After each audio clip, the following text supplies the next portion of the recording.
Kia ora, I'm Rob Thomas and I am the Volunteer Coordinator for Pest Free Kaipatiki. We're currently undertaking candidate interviews for the 2019 local government elections. Hi, what's your name? Anne Hartley. Anne, thank you for coming out tonight. Really appreciate having you here. And what position are you standing for, Anne? I'm standing for the local board. For the local board? Kaipatiki local board. Fantastic. And you're already an elected member, aren't Yes, you? Yeah. yes. So do you have a predator trap or a bait station on your property? Actually, both. Great. How long have you had those for? We've actually got a place down at Great Barrier and we've been using rat traps for years and years. Great. And have you downloaded the EcoTrack app and do you use it? No.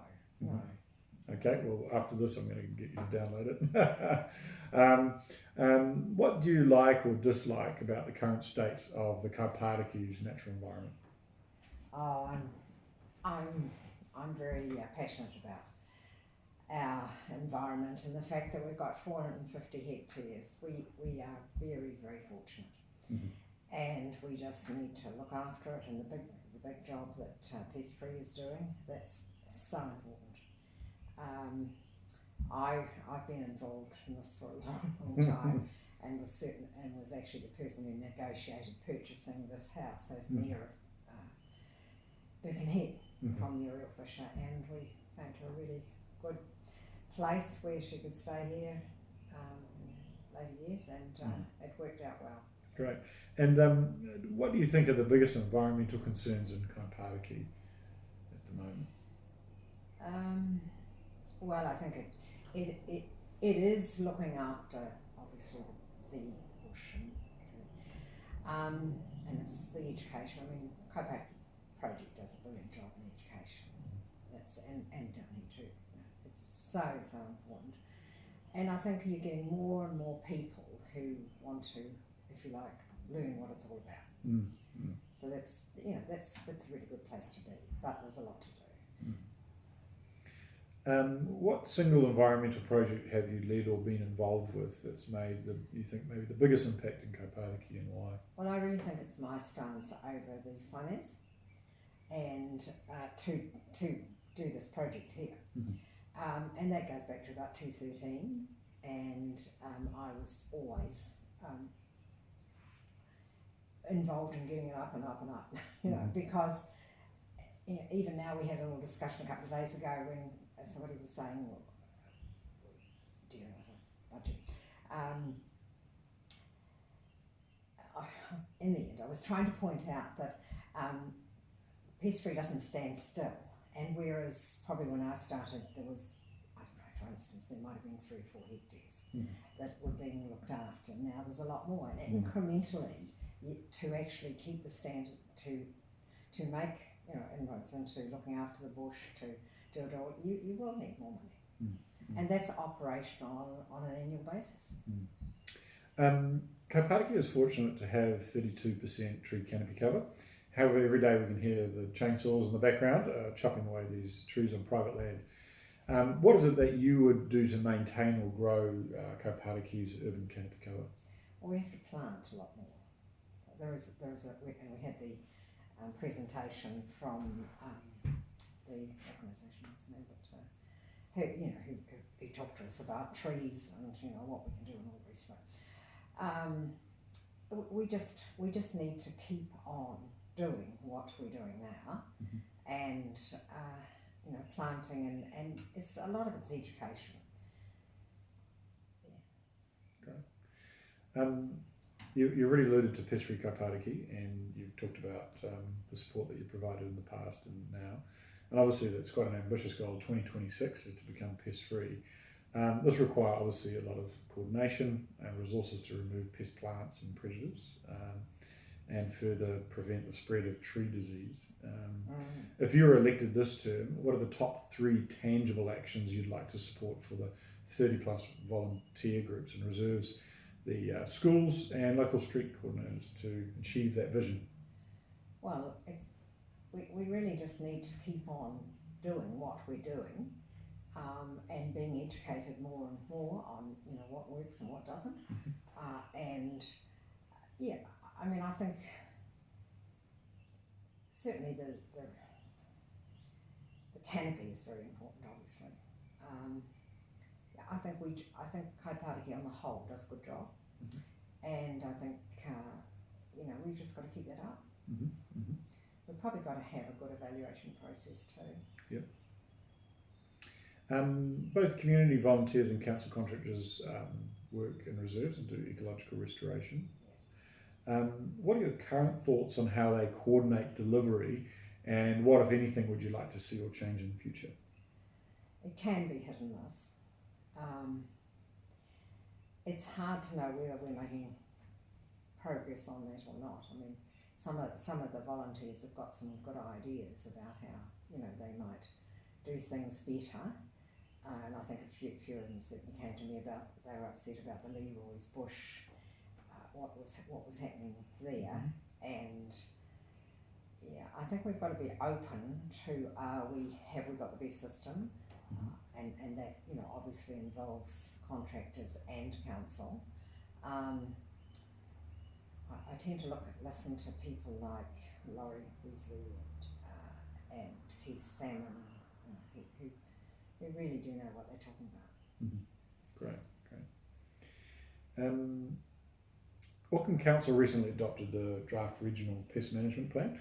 However, there's a few Kaipatiki residents who've told us they don't believe that it has sufficient teeth when it comes to enforcing private property owners to remove pest plants from their properties. Also, as I'm sure you know, many of the pest plant seeds can travel well over the 500 metres of the buffer zone and still affect those significant ecological areas. So, do you agree or disagree that we've got sufficient enforcement rules on private property? Do you agree that the 500 metre buffer zone is okay? And what would you do, if anything, to address those issues? One of the things I think has been very successful is the volunteers in the areas, which are often their own properties, being educated, and there's some good models out there, and it sort of makes me lean to not enforcement, and that's got to be monitored. But I think there's been a lot of generosity in helping those people to deal with weeds, and I think probably that's got more chance of working than anything. Great. And we've only got 2 questions left, so we're almost there. Kauri trees are familiar and very beloved in Kaipatiki, but as you're aware, Kauri dieback has spread and unfortunately has created an infection here. What is your so people have asserted that there's probably not enough being done to prevent people walking through or animals. What's your opinion on this, and what would you do to protect our Kauri? Well, I think the work that our staff are doing in terms of protection, there's going to be some.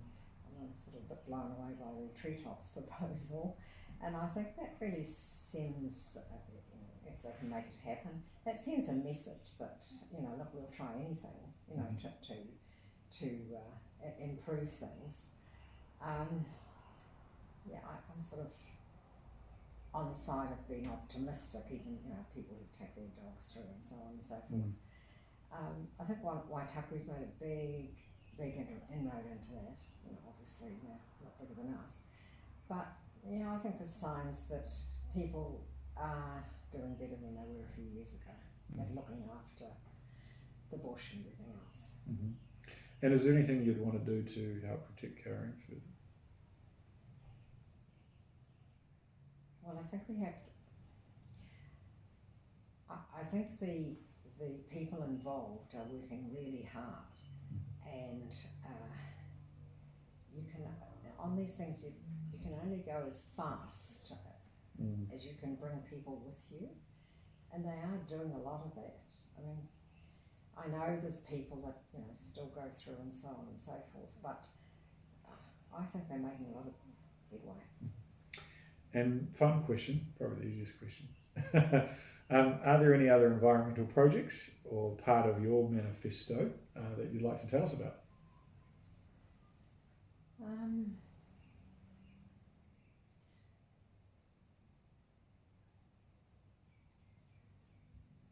I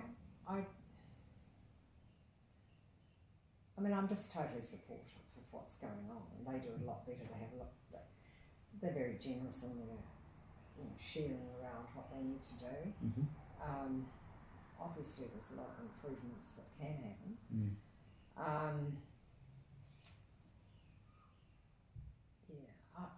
I mean, one of the things I'm quite hot about is the environment and the where it interfaces with the sea. Mm-hmm. Mm-hmm. And I don't think there's a very good understanding of. I'm very opposed to the boardwalk. Mm-hmm. I think it will bring a lot of trouble, and it won't work for anyone. And also, I mean, Guy the other day said to me, in around the Takapuna area, we've got a lot of down on the foreshore there, where there's from Bayswater right through. Mm-hmm. That there's actually banded rail come out at night. That's amazing. And people just don't believe you. Like, I mean, I've tried to say that about this boardwalk we're doing. And you just, there's a lot of, that sort of wildlife will just not tolerate a lot of interaction with people. And so, you've got to keep, you certainly don't need to pull people into environmental areas like that. That's, so I'm fighting that fight right at this moment. Well, and thank you so much for coming in tonight to meet us, especially in the middle of a campaign. And we wish you all the very best for your election. Oh, well, I wish you all the best too, and thank you for what you do. Gosh. Yeah, great. Thank you.